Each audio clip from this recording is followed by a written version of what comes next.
It is 3 a.m. You are awake. You have been awake for what feels like hours. The ceiling looks back at you. Your thoughts will not stop. And somewhere in the back of your mind, a quiet panic sets in. Because you believe something is wrong with you. But what if nothing is wrong? What if your sleepless 3 a.m. is not a malfunction at all, but a memory? A behavior so ancient it was already written into your biology before language existed. Before cities, before beds.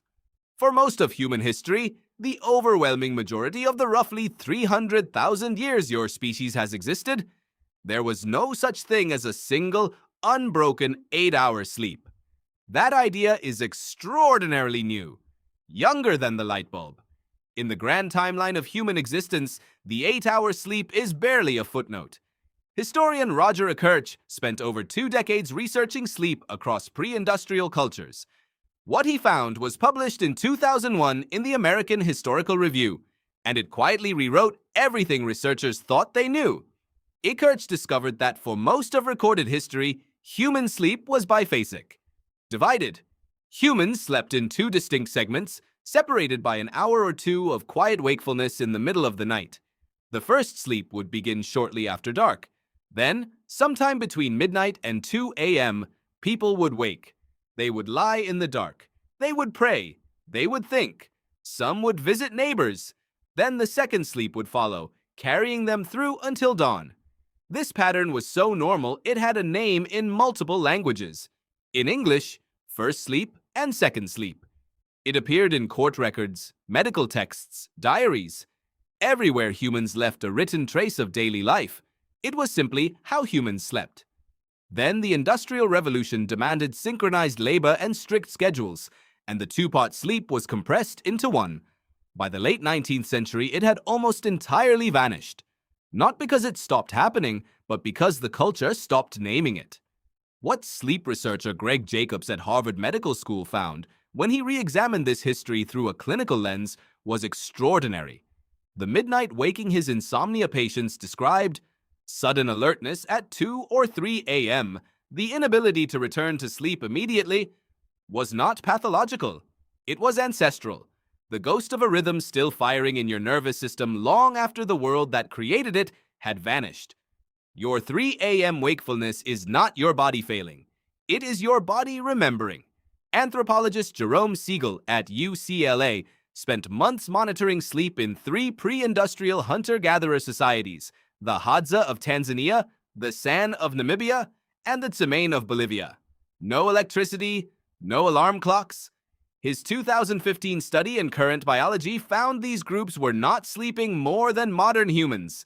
They slept between 5.7 and 7.1 hours per night.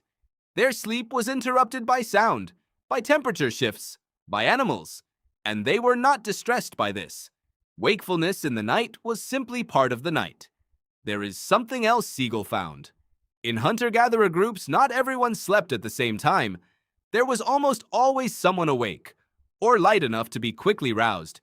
In a world where predators were real and threats were unpredictable, a group that slept in staggered, interrupted cycles was a group that survived.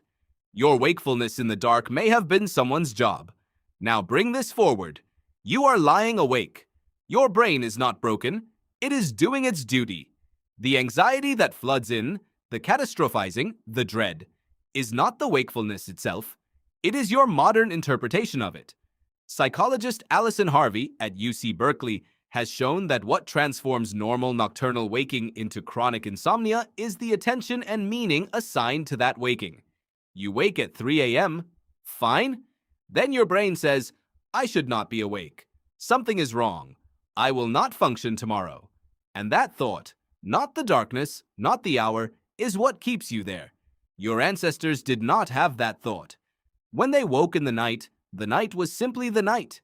Medieval monks described the quiet between sleeps as a sacred window. The mind unusually clear, distractions dissolved.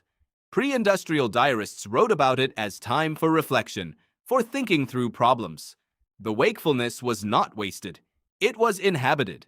You are not broken. You are old. Older than cities. Older than schedules.